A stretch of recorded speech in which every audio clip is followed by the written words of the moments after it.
why we're so unhappy as women. This is just, I've talked about some of this before, but I want to come from another angle. Again, just as another way to help us understand our unhappiness and for men to be able to understand it as well. Ultimately, we make ourselves unhappy. So let me explain that. Our unhappiness as women is within ourselves. It's not out in our life and what we feel is lacking or missing or what our husband should be doing or not doing. Our unhappiness is within ourselves.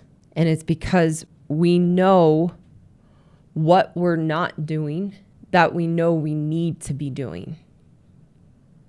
We create our unhappiness as women because of the things we know we need to be doing that we are not doing.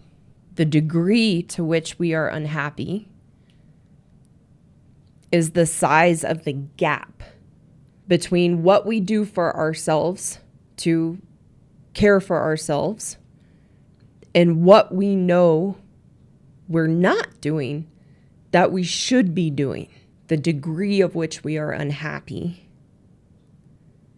is determined by the size of that gap. The bigger gap between what we're doing for ourselves and what we know we need to be doing for ourselves that we're not is the degree of which we are unhappy. I'm going to give some examples in a moment.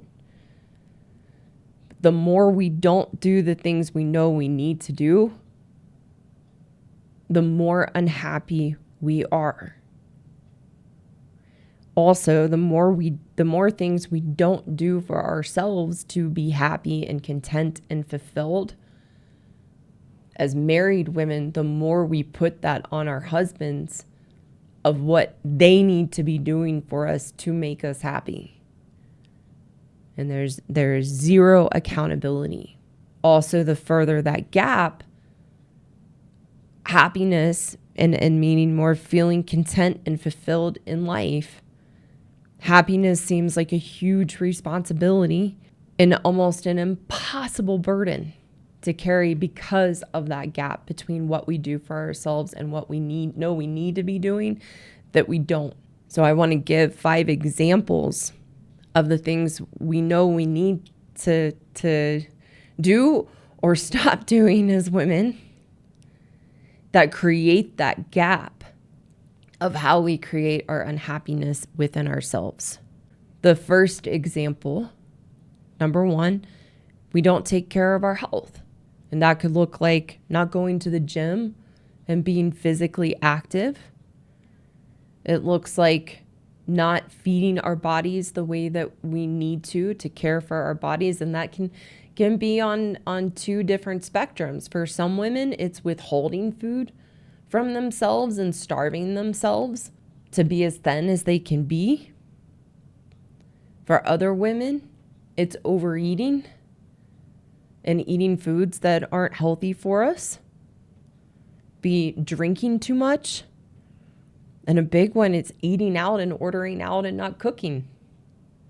Number 2 of how we make ourselves unhappy is distracting ourselves from our life with social media and texting and constantly being on our phones. You know, you get home at the end of the day, you do what you need to do for your family and cooking, and then you've got some quiet time or free time and just on our phone scrolling through Instagram and social media, not to mention the effect that can have on us of thinking there's more things we don't have that we think we need to be happy, and comparing ourselves to others and comparing ourselves to fake images and pictures that aren't even real, thinking that's what our life should look like. But the biggest reason of why that's something we know we shouldn't be doing, but we do it anyway, is it's a huge distraction from ourselves and a huge distraction from our lives and our relationships and our responsibilities. And it doesn't make us feel good about ourselves. Number 3, being busy and stretching ourselves too thin.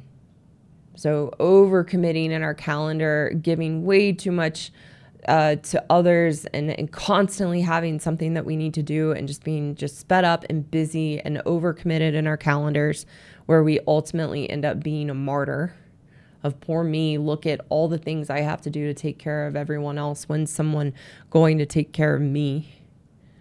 And that's another way we make ourselves unhappy. Number 4, we stop caring for ourselves. And in this, I mean not things like not showering in the morning and getting ourselves ready for the day, not getting dressed in flattering clothes, or getting dressed at all, and putting ourselves into our day. As I've worked with women over the years, it's always like, wow, the things we will let go of in ourselves that just make us feel really unimportant, that we don't matter, makes us feel lazy, sloppy, and that we know we're not showing up in the ways we need to for ourselves. And number 5 of how we make ourselves unhappy, and that gap between what we're doing for ourselves, what we know we need to be doing for ourselves or stop doing for ourselves. Number 5, having toxic friends that you know you need to let go of. We will hold on to negative girlfriends who always have drama or something going on in their lives, or they take advantage of us and pull from us. They're, energy vampires, or just toxic friendships. As women, we're pain avoiders. We don't want to face the conflict of ending a friendship, or believe that you should, friends, we're friends, so we should be friends forever, when that's not really realistic and it's not healthy. So we hold on to toxic friends for the drama, and also to have somebody to focus on other than ourselves. Of, well, she needs me. If she doesn't have me as a friend, she's just going to totally fall apart. Those are the stories we will tell ourselves. And these are things we know we either need to do or stop doing that aren't healthy, yet we continue, which makes us feel really bad about ourselves, and feeds that unhealthy relationship with ourselves. This is why we're unhappy as women. Again, everything that I teach is, and both to men and to women, is centered around we have to live and can't take responsibility if we want to be the solution to the problems in our life, including our unhappiness. As long as we stay in camp victim, thinking it's the people and things and circumstances and upbringing, our childhood and our parents and past relationships and men, and all the laundry list we have of the people we blame for our problems and unhappiness, we will be stuck there forever.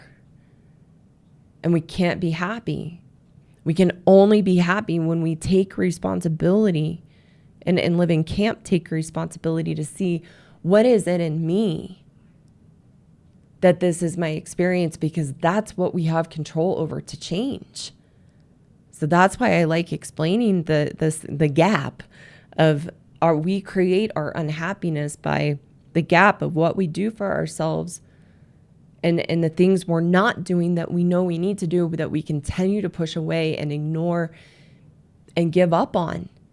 It makes us feel really bad about ourselves. We watch ourselves do it, then beat ourselves up that we're still doing it or not doing what we need to do for ourselves, which degrades our sense of self-esteem, degrades our confidence, degrades our value in ourselves, which are the building blocks and fundamental pieces that build a healthy relationship with ourselves, so that we can be happy and content and fulfilled in our lives, and not feel that there's something lacking or something missing, that if we had, everything would be solved. That is a false reality we live in, that keeps us in camp victim, that keeps us stuck and keeps us feeling more and more and more miserable about ourselves, that then we don't want to take accountability for, that then we blame our husbands and put the unnecessary pressure and burden on them, that they're supposed to fill this void in us, and they can't. Hello again. Thank you so much for taking the time to watch today. For those women listening who know you are the problem and want a path forward to change your inner turmoil and unhappiness, I have a course for women called the Happiness Program, which is the solution to the unhealthy relationship you have with yourself and the issues and challenges you have in your marriage and your life. You can find a link below in the description to apply for a free course consultation with me. For the good men listening who want a solution to take back the power you've unknowingly given away to your wife, I have a course for you too called the Marriage Rescue Course for Good Men Only that teaches you how to rebuild your strength and confidence so that you can navigate the relationship with your wife in a healthy, constructive way. Again, you can find the link below in the description to apply for a free course consultation with me.